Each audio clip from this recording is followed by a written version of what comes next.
ശരിക്കും ഈ NABH accreditation എന്താണ്?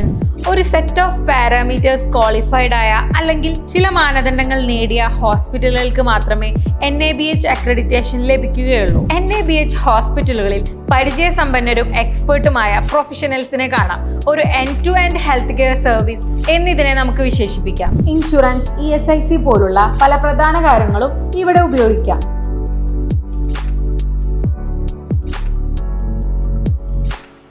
ഹോസ്പിറ്റൽ മേഖലയുടെ സഹായം കൂടാതെ പല ആളുകളുടെയും ദൈനംദിന ജീവിതം തന്നെ മുന്നോട്ട് പോവുകയില്ല. അതുകൊണ്ട് തന്നെ ഹോസ്പിറ്റൽ സന്ദർശിക്കാത്ത ആളുകൾ വളരെ ചുരുക്കവുമാണ്. ഈ സന്ദർഭത്തിലൊക്കെ നമുക്ക് കാണാൻ കഴിയുന്ന ഒന്നാണ് NABH അക്രഡിറ്റേഷൻ എന്നൊരു ലോഗോ. ശരിക്കും ഈ NABH അക്രഡിറ്റേഷൻ എന്താണ്? NABH എന്നാൽ national board for hospitals and health care providers ആണ്. ഇതൊരു കോൺസ്റ്റിറ്റ്യൂവന്റ് ബോഡിയാണ്. ക്വാളിറ്റി കൗൺസിൽ ഓഫ് ഇന്ത്യയുടെ കീഴിലാണ് ഇത് പ്രവർത്തിക്കുന്നത്. ഹോസ്പിറ്റൽസിന്റെയും ഹെൽത്ത് കെയർ ഫെസിലിറ്റീസിന്റെയും ക്വാളിറ്റിക്ക് ലഭിക്കുന്ന ഒരു റെക്കഗ്നൈസേഷനായി ഇതിനെ കണക്കാക്കാം. ഹോസ്പിറ്റലുകൾ മുന്നിൽ ഒരു ഗോൾ സെറ്റ് ചെയ്ത് നേടണമെന്ന് ആഗ്രഹിക്കുന്ന ഒരു റെക്കഗ്നൈസേഷൻ കൂടിയാണിത്.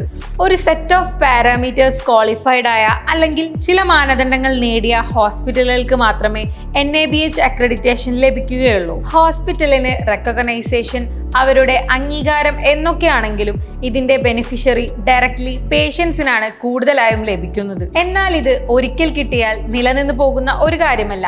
NABH ഉള്ള എല്ലാ ഹോസ്പിറ്റലുകളും തുടർച്ചയായ ഒരു ഇംപ്രൂവ്മെന്റിന് തയ്യാറാകണം. ഓരോ 3 വർഷത്തിലും റീ അക്രഡിറ്റേഷൻ കൂടാതെ 1.5 വർഷത്തിൽ നിലവാരം നിലനിർത്തുന്നുണ്ടോ എന്ന് പരിശോധിക്കുകയും ചെയ്യുന്നു. NABH ഹോസ്പിറ്റലുകളിൽ പരിചയസമ്പന്നരും എക്സ്പേർട്ടുമായ പ്രൊഫഷണൽസിനെ കാണാം.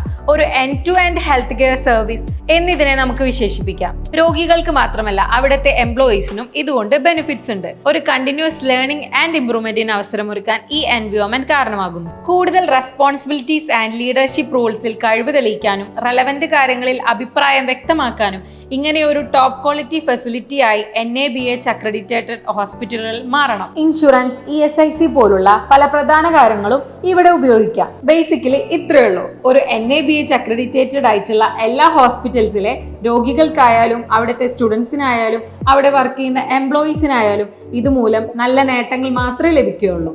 For more videos like this, follow and subscribe.